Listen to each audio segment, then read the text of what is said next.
My parents tried to steal my lottery winnings for their golden child, so I cut them off. And built a life they never saw coming. From the moment I was old enough to understand the concept of fairness, it was clear that in our household, fairness was a flexible term, heavily skewed in favor of my younger sister, Jennifer. It wasn't that our parents were mean or neglectful toward me, it's just that Jennifer, with her bubbly charm and endless demands, seemed to capture all their attention and resources. As kids, our rooms told the first part of the story. Jennifer's room was painted her favorite shade of pink the moment she declared it her favorite color, adorned with posters of her favorite pop stars and shelves overflowing with toys and books. Mine remained the dull beige it had been since we moved in, with furniture that was functional but definitely had seen better days. If I wanted something, the answer was usually "we'll see," which often translated to "probably not." This trend of favoritism wasn't just confined to material things, it extended into how our achievements and milestones were celebrated. I remember my 10th birthday vividly. I had been really into art at the time, spending hours drawing and coloring. I thought maybe, just this once, my passion would be acknowledged. Instead, I received a pack of generic colored pencils. Fast forward 2 years, and Jennifer's 10th birthday was an extravagant affair with pony rides and a custom cake shaped like a castle, everything a kid could dream of and more. School was no different. I was a decent student, always trying my best to bring home good grades, hoping that maybe this would be the thing that would get me a bit of the praise Jennifer seemed to get so effortlessly. I made the honor roll several times in high school, each time rushing home with a certificate, hoping for a reaction that amounted to more than an indifferent "that's nice." But when Jennifer got a B+ on a test, it was as if she had won a Nobel Prize. They even took her out for a fancy dinner to celebrate, something that never happened with my academic achievements. As we grew older, the material and emotional discrepancies grew even starker. High school graduation is supposed to be a big deal for every teenager, right? When I graduated, I got a handshake from Dad and a card with $50 from Mom, which was nice but pretty underwhelming. It felt like a pat on the back rather than a celebration of years of hard work. But when it was Jennifer's turn to graduate, the whole 9 yards rolled out. A brand new car waited for her in the driveway, complete with a big red bow. That night, they threw a party that felt more like a royal banquet.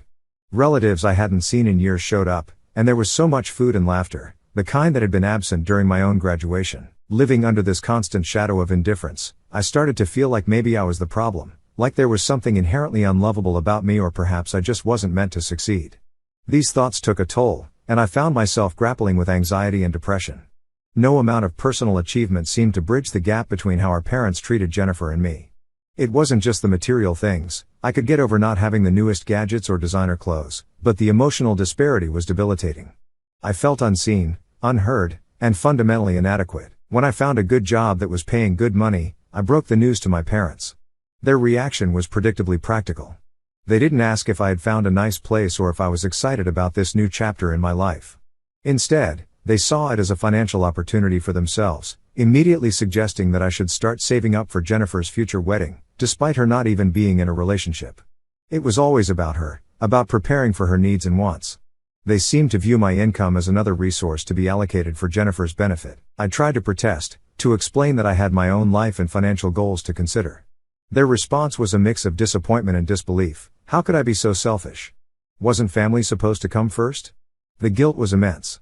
Years of being conditioned to put Jennifer first made it incredibly hard to advocate for myself. But deep down, I knew that if I didn't start setting boundaries now, I would never be able to lead the life I wanted. So, I made a plan.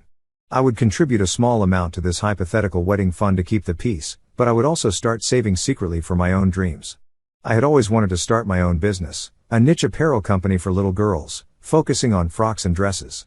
It was a dream I had harbored for years, and with my new job, I finally had a chance to make it a reality, if only I could navigate the financial and emotional minefields that came with my family dynamics. As much as I'd like to say things got better as Jennifer and I got older, that just wouldn't be true. The favoritism that marked our childhood only seemed to intensify with each passing year, especially as we moved into those big milestone moments that every family likes to celebrate. But in our house, some celebrations were more equal than others. Jennifer's sweet 16 was a spectacle right out of a movie. Our backyard transformed into a fairy tale garden with twinkling lights strung from every possible point, a DJ blasting the latest hits, and a buffet spread that could feed an army. Friends, family, and practically half the school turned out for what had been dubbed the event of the year. I remember watching her blow out the candles on her massive 3-tiered birthday cake, surrounded by a crowd of adoring guests. It was her moment, her day, everyone said so, and they weren't wrong.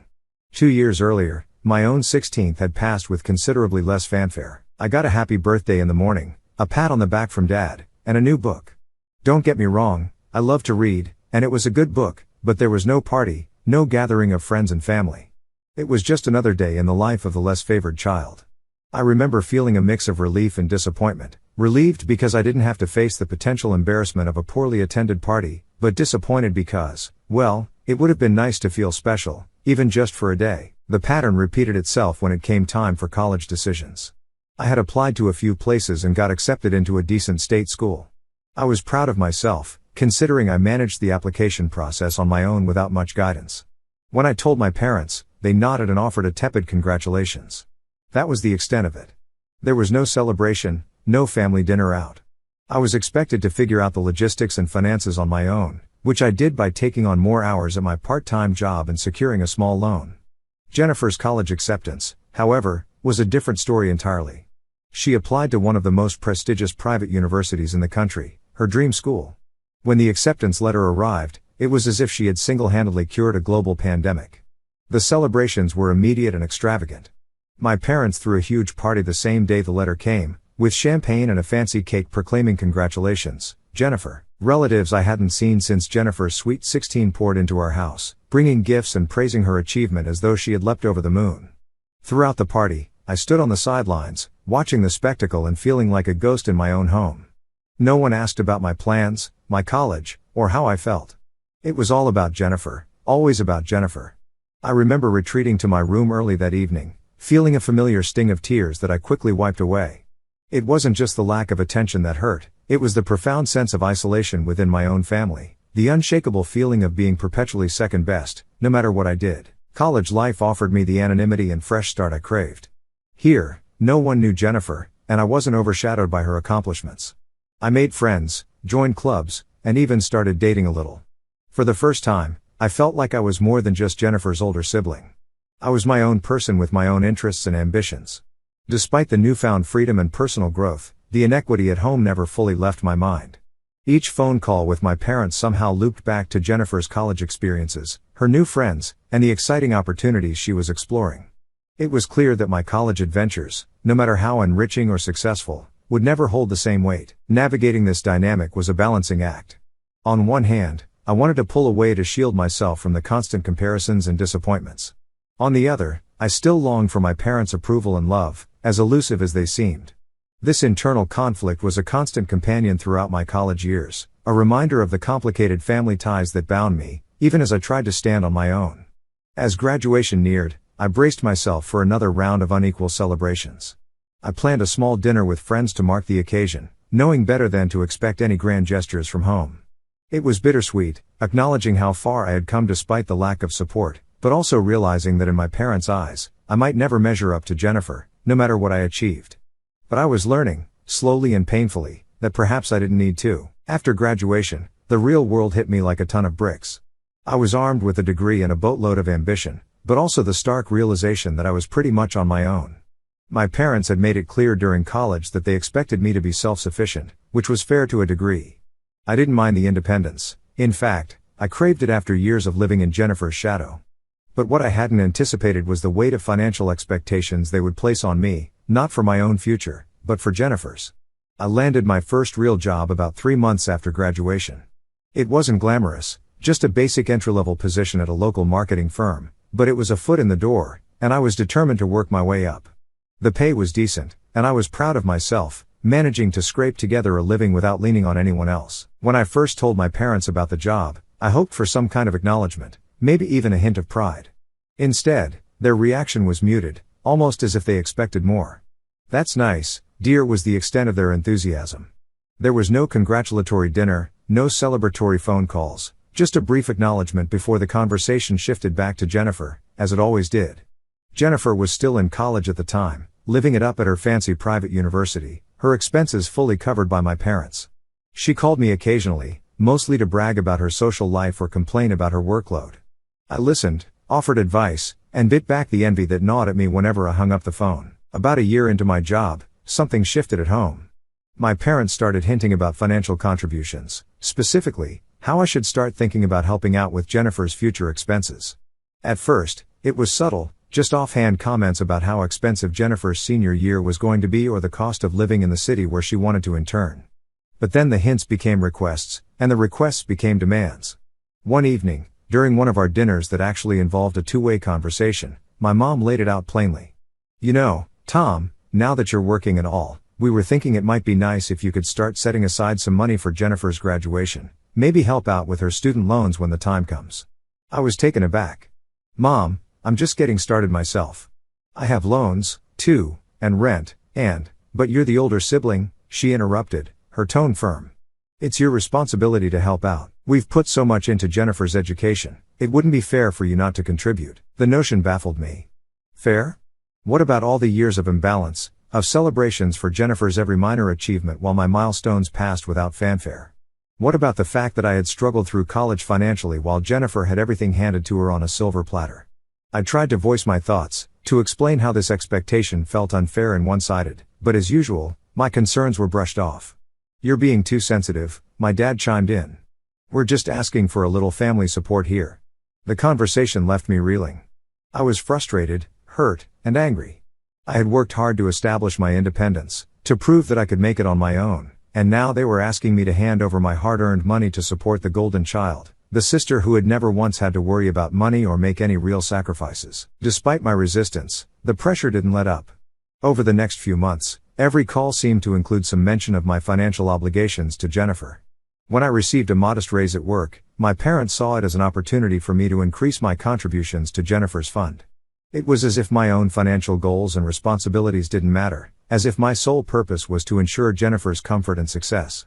Feeling cornered and obligated, I agreed to a small monthly contribution. It wasn't much, but it was what I could spare without jeopardizing my own financial stability. I hoped this would appease my parents and put an end to the constant badgering, but internally, I felt a deep resentment building, not just toward my parents, but toward Jennifer as well, even though I knew it wasn't entirely her fault. This financial strain added a new layer of tension to our already complicated family dynamics. I felt like I was being used, like my own aspirations and needs were secondary to Jennifer's. It wasn't just about money, it was about the fundamental lack of fairness that had colored my relationship with my parents my entire life. I was always the afterthought, the backup plan, never the priority. The situation forced me to reevaluate my relationship with my family. I began to pull back to protect my own mental and emotional well-being. I still attended family gatherings and maintained a surface-level relationship with my parents and Jennifer, but I kept my personal life and my finances closely guarded. Life has a funny way of throwing you a lifeline just when you think you're about to sink. For me, that lifeline came in the form of a $500,000 lottery win, a stroke of luck so unexpected it felt like I had stepped into an alternate reality. But as thrilling as it was to suddenly have $500,000 in my bank account, this windfall also brought a new set of challenges, particularly with my family. I found out I had won on a Tuesday evening. I remember staring at the lottery website, refreshing the page over and over again, unable to believe my eyes. The numbers matched perfectly, I had actually won. After years of scraping by, of budgeting every dollar and feeling like I was always on the financial back foot, this was a game changer. I didn't tell anyone at first. I spent a sleepless night thinking about all the things I could do with the money. I thought about paying off my student loans, investing in some real estate, maybe even taking a trip to Europe, something I'd always dreamed of but never thought possible. But above all, I thought about my business idea, a niche apparel company for little girls. It was a dream I had harbored for years, something I was truly passionate about but had never had the resources to pursue. A few days later, after I had confirmed the win with the lottery office and set up an appointment with a financial advisor, I decided it was time to tell my family. I knew this would be a delicate conversation, given our complicated history and the ongoing tensions over money. I called a family meeting. After dessert, I finally broke the news. "I won the lottery," I said, trying to keep my voice steady. $500,000. The reaction was immediate and intense. My parents stared at me, mouths agape, while Jennifer squealed with excitement. For a moment, there was a buzz of congratulations, hugs, and laughter.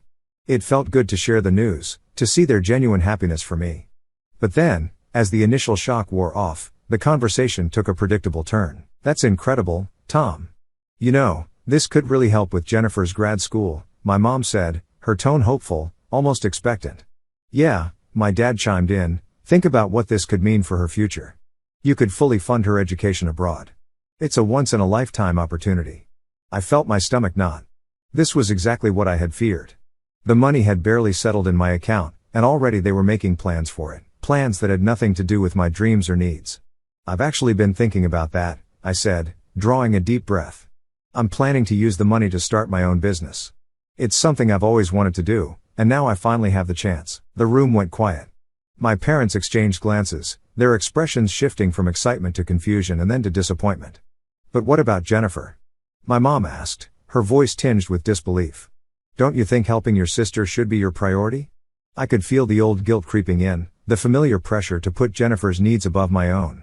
But this time, something was different. This time, I had the means to change my own life, to pursue my own happiness. I wasn't going to give that up, not again. I love Jennifer, and I want the best for her, I said firmly, but I need to think about my own future, too. I've been putting her needs ahead of mine for most of our lives.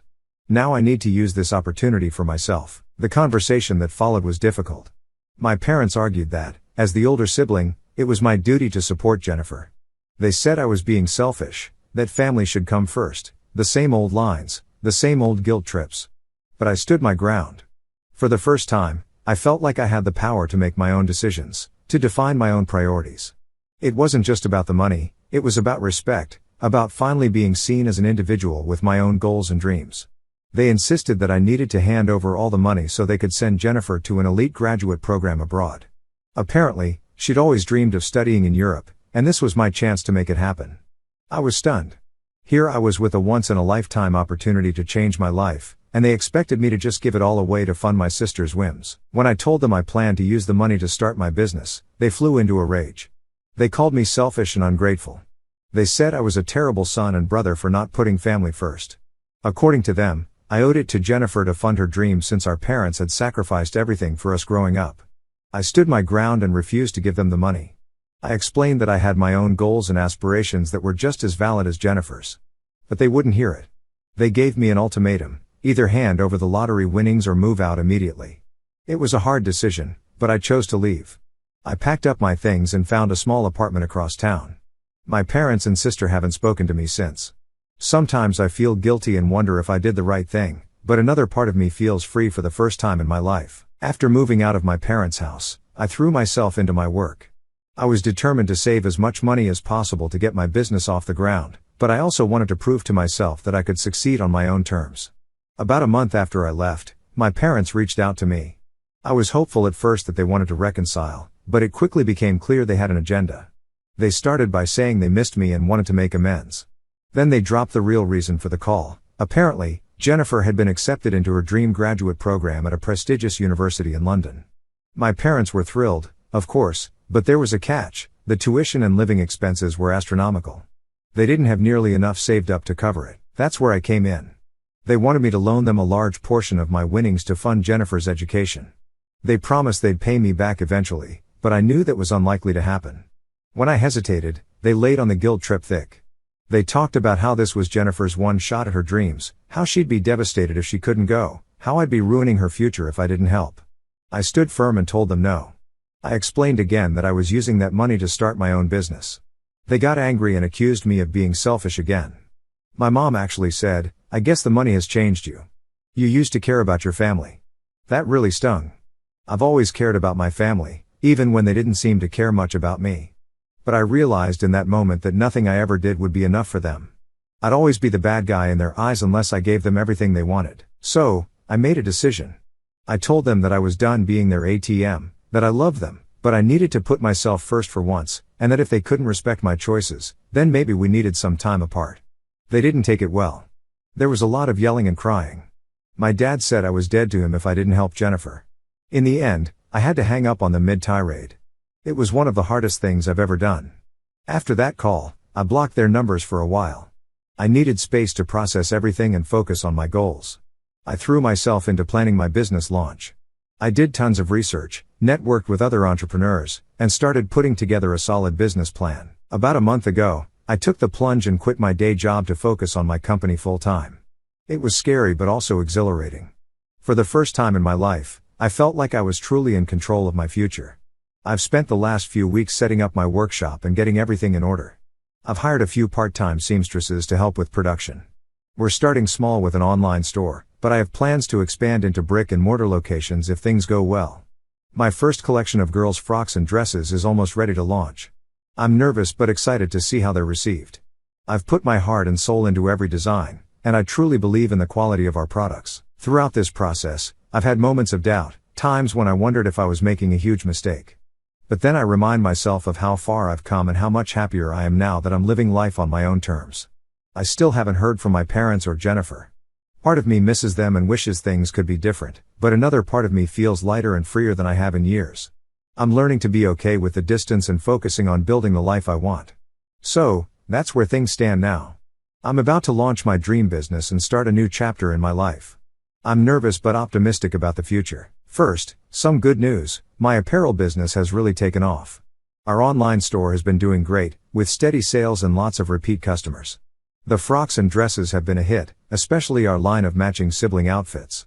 We've even had a few of our designs featured in some popular parenting blogs. About 2 months ago, I took a big leap and opened a small brick and mortar boutique. It was nerve-wracking, but it's been doing well so far. There's something really special about seeing little girls try on our dresses in person and twirl around the store. It makes all the hard work feel worth it. I've been working long hours, but I love what I'm doing. For the first time in my life, I feel truly fulfilled and proud of my accomplishments. The best part is, I did it all on my own terms. Now for the not so good news. Last week, I got an unexpected call from my parents. I almost didn't answer, but something told me I should. As soon as I picked up, I could tell something was wrong. My mom was crying, and my dad sounded more subdued than I'd ever heard him. They told me that Jennifer had gotten into some serious trouble. Apparently, she'd been working part-time at a local boutique while applying to grad schools. My parents had been supporting her financially, but it wasn't enough to fund her lavish lifestyle. So, Jennifer had started stealing money from the cash register at work. She'd gotten away with it for a while, but she finally got caught red-handed trying to pocket some cash. The store owner called the police, and Jennifer was arrested. My parents were frantic. They didn't have enough money for bail, let alone a lawyer. They were calling to ask, or rather, beg, for my help. They needed several $1,000s to get Jennifer out of jail and start building her legal defense. I was conflicted. On one hand, I was still hurt by how they treated me. A part of me wanted to tell them they'd made their bed, and now they had to lie in it. But on the other hand, I knew jail could be a dangerous place, especially for a young woman. After thinking it over, I decided to help, but on my terms. I agreed to pay Jennifer's bail, but I made it clear this was a one-time thing. I told my parents I'd transfer the money directly to the bail bondsman, not to them, and I made it clear that this didn't mean I was opening my wallet for them whenever they wanted. They were grateful, albeit a bit taken aback by my conditions. For once, they didn't argue or try to guilt me into giving more. I think the gravity of the situation had finally made them realize they couldn't keep taking me for granted. After Jennifer was released, my parents called again. This time, their tone was different. They actually apologized for how they treated me over the years. They said seeing me succeed with my business while Jennifer floundered had opened their eyes to how unfair they'd been. They asked if I'd consider moving back home, saying they missed me and wanted to make amends. I was touched but wary. I told them I appreciated the apology but that I was happy living independently. I suggested we start with small steps, maybe a family dinner once a month to rebuild our relationship slowly. They agreed, seeming to understand that they couldn't just expect things to go back to normal overnight. We've had 2 dinners so far, and while things are still a bit awkward, it feels like we're making progress. As for Jennifer, she's facing some serious charges. My parents are scrambling to find her a good lawyer. They haven't asked me for more money, which I appreciate. I hope this serves as a wake-up call for her to get her act together. So, that's where things stand now. My business is thriving, I'm cautiously rebuilding my relationship with my family, and I'm feeling more confident and self-assured than ever before. It hasn't been an easy road, but I'm proud of how far I've come.